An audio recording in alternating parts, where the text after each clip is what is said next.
ನಮಸ್ಕಾರ. ನನ್ನ ಹೆಸರು ರೇಖಾ ಕಾರ್ಭಾರಿ. ಇಲ್ಲಿ ನಾನು ಐಸಿಆರ್ ಬರ್ಡ್ಸ್ ಕೃಷಿ ವಿಜ್ಞಾನ ಕೇಂದ್ರದಲ್ಲಿ ನಾನು ಗೃಹ ವಿಜ್ಞಾನ ವಿಷಯದಲ್ಲಿ ವಿಜ್ಞಾನಿಯಾಗಿ ನಾನು ಕೆಲಸ ಮಾಡ್ತಾ ಇದ್ದೇನೆ. ಪೌಷ್ಟಿಕ ಕೈತೋಟ ಮಾಡೋದ್ರಿಂದ ನಾವು ಹೊರಗಡೆಯಿಂದ ಮಾರುಕಟ್ಟೆಯಿಂದ ತರಕಾರಿ ಖರೀದಿ ಮಾಡ್ಕೊಂಡು ಬರ್ತೀವಲ್ಲ, ಆಗ ಖರೀದಿ ಮಾಡುವಂತ ಹಣದ ಉಳಿತಾಯ ಯಾವ ರೀತಿ ಆಗೈತಿ ಅಂತಂತಂದ್ರೆ, ಆ ನಾವು ತಂದ್ರೆ ವಾರಕ್ಕೊಮ್ಮೆ ನಾವು ತರಕಾರಿಗಳನ್ನು ಖರೀದಿ ಮಾಡ್ತೇವೆ. ಉದಾಹರಣೆಗೆ ಒಂದು ವಾರಕ್ಕೆ ಒಂದು ₹200 ನಾವು ಖರೀದಿ ಮಾಡಿದ್ವಿ ಅಂತ, ತರಕಾರಿ ಖರೀದಿ ಮಾಡಿದ್ವಿ ಅಂತಂತಂದ್ರ ಒಂದು ತಿಂಗಳಿಗೆ ಎಷ್ಟಾಯ್ತು ಅಂತಂತಂದ್ರೆ ₹800 ಆಯ್ತು. ಅದೇ ತರಕಾರಿ ಬೆಳೆಗಳ ಅವಧಿ ಎಷ್ಟೈತೆ ಅಂತಂತಂದ್ರ 90 ರಿಂದ 120 ದಿನಗಳವರೆಗೆ ಒಂದು ತರಕಾರಿ ಬೆಳೆಗಳ ಅವಧಿ ಇರೈತಿ. ಅಂತಂದ್ರ 3 ರಿಂದ 4 ತಿಂಗಳು. ಆ ವೆಚ್ಚವನ್ನು ನಾವು ಉಳಿಸಬಹುದು. ಯಾವ ರೀತಿ ಅಂತಂತಂದ್ರ, ತಿಂಗಳಿಗೆ ₹800 ಅಂತಂತಂದ್ರ 3 ತಿಂಗಳಿಗೆ ಅಂತಂದ್ರೆ ₹2,400. ಆಮೇಲೆ 4 ತಿಂಗಳಿಗೆ ಒಂದು ₹3,200 ಅಷ್ಟು ನಾವು ಹಣದ ಉಳಿತಾಯವನ್ನು ಮಾಡಬಹುದು.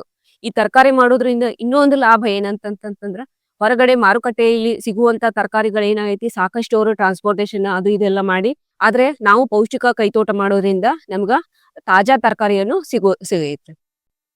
Indian council of medical research ಅಂತಂದ್ರ, ಇದರಿಂದ ಇಲ್ಲಿ ಸಂಶೋಧನೆಯ ಪ್ರಕಾರ ಏನಂತಂತಂದ್ರ, ಪ್ರತಿಯೊಬ್ಬ ವಯಸ್ಕರು ಕೂಡ ಏನಂತಂತಂದ್ರ 400 ಗ್ರಾಂನಷ್ಟು ತರಕಾರಿ ಮತ್ತು 80 ರಿಂದ 100 ಗ್ರಾಂನಷ್ಟು ಹಣ್ಣುಗಳು ಪ್ರತಿದಿನ ಸೇವನೆ ಮಾಡ್ಬೇಕಂತ. ಯಾಕಂತಂತಂದ್ರ ನಮ್ಗ ತರಕಾರಿ ಮತ್ತು ಹಣ್ಣುಗಳಿಂದ ಸಾಕಷ್ಟು ಪೋಷಕಾಂಶಗಳು, ಯಾವ ಪೋಷಕಾಂಶಗಳು ಅಂತ ಜೀವಸತ್ವ ಮತ್ತು ಖನಿಜಗಳು ಹೇರಳ ಪ್ರಮಾಣದಲ್ಲಿ ನಮ್ಮ ಆರೋಗ್ಯಕ್ಕೆ ಸಿಗೈತಿ. ಅದರ ಸಲುವಾಗಿ ನಾವ್ ಏನಂತಂದ್ರ, ಪ್ರತಿನಿತ್ಯ ನಾವು 400 ಗ್ರಾಂನಷ್ಟು ತರಕಾರಿಗಳು ಮತ್ತು ಆಮೇಲೆ 100 ಗ್ರಾಂನಷ್ಟು ಹಣ್ಣುಗಳನ್ನು ನಾವು ಪ್ರತಿನಿತ್ಯ ಸೇವನೆ ಮಾಡ್ಬೇಕಾಗೈತಿ. ಈ 400 ಗ್ರಾಂಗಳಲ್ಲಿ ಯಾವ ತರಕಾರಿ ಅಂತಂತಂದ್ರ, ಒಂದು 100 ಗ್ರಾಂನಷ್ಟು ಸೊಪ್ಪಿನ ತರಕಾರಿಗಳನ್ನ ಸೇವನೆ ಮಾಡ್ಬೇಕು. ಒಂದು 100 ಗ್ರಾಂನಷ್ಟು ಗಡ್ಡೆ ಗೆಣಸುಗಳು, ಆಮೇಲೆ ಒಂದು 200 ಗ್ರಾಂನಷ್ಟು ಇತರೆ ತರಕಾರಿಗಳನ್ನು ನಾವು ಸೇವನೆ ಮಾಡ್ಬೇಕಾಗೈತಿ. ಅದ್ರಲ್ಲಿ 100 ಗ್ರಾಂನಷ್ಟು ಸೊಪ್ಪಿನ ತರಕಾರಿ ಅಂತಂತಂದ್ರ, ಮೆಂತೆ ಇರ್ಬೋದು, ಪಾಲಕ್ ಇರ್ಬೋದು, ಸಬ್ಬಸಿಗೆ ಇರ್ಬೋದು, ಕಿರಕ್ಸಾಲಿ ಇರ್ಬೋದು, ಹರವಿ ಪಲ್ಯ ಇರ್ಬೋದು, ಆಮೇಲೆ ನುಗ್ಗೆ ಸೊಪ್ಪು ಇರ್ಬೋದು, ಪುಂಡಿ ಪಲ್ಯ ಇರ್ಬೋದು, ಗೋಳಿ ಪಲ್ಯ ಇರ್ಬೋದು. ಇವೆಲ್ಲವೂ ಏನಂತಂದ್ರೆ ಸೊಪ್ಪಿನ ತರಕಾರಿಗಳಲ್ಲಿ ಬರುವಂತ ತರಕಾರಿಗಳು.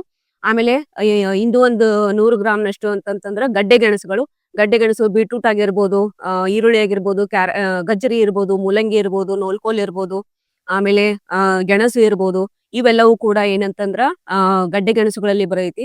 ಆಮೇಲೆ ಅದೇ ರೀತಿ ಇತರೆ ತರಕಾರಿಗಳಂತಂತಂದ್ರೆ, ಕುಂಬಳಕಾಯಿ, ಹಾಗಲಕಾಯಿ, ಹೀರೆಕಾಯಿ, ಬದನೆಕಾಯಿ, ಬೆಂಡೆಕಾಯಿ, ಚೌಳಿಕಾಯಿ, ಇವೆಲ್ಲವೂ ಕೂಡ ಏನಂತಂತಂದ್ರ ಇತರೆ ತರಕಾರಿಗಳಲ್ಲಿ ಬರೈತಿ. ಈ ರೀತಿ ನಾವು ತರಕಾರಿಗಳನ್ನು ನಾವು ನಮ್ಮ ಆರೋಗ್ಯ ಪ್ರತಿನಿತ್ಯ ಆಹಾರದಲ್ಲಿ ನಾವು ಸೇವನೆ ಮಾಡ್ಬೇಕಾಗುತ್ತೆ.